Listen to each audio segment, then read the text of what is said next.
News on the international stage for you this morning. Fighting reigniting overnight between the U.S. and Iran, with Saudi Arabia now joining the U.S.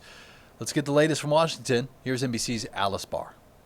An Iran-backed militia in Iraq said at least 20 of its members were killed in the U.S.-Saudi strikes overnight and called it a dangerous escalation. An Iranian state media is now reporting that Iranian forces struck and halted 3 oil tankers in the Strait of Hormuz overnight.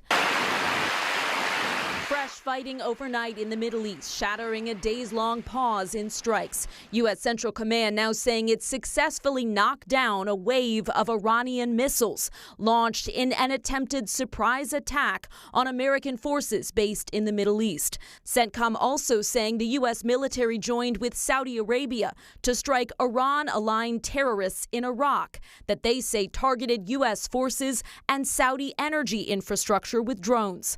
It all comes just as President Trump had voiced optimism about progress in diplomatic talks, while again threatening more destruction if Iran doesn't agree to a long-term deal. I could take out most of their bridges in less than an hour. All of their power plants would be gone. Earlier Tuesday, the president met with Israeli Prime Minister Benjamin Netanyahu, who downplayed any friction over the allies' goals for the Iran war. We have a common commitment.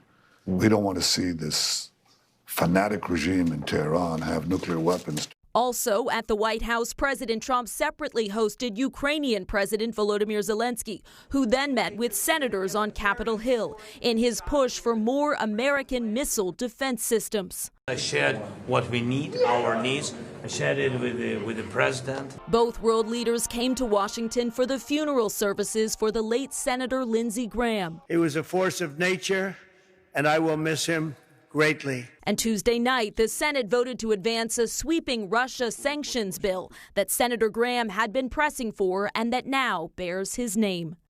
In Washington, Alice Barr, NBC News.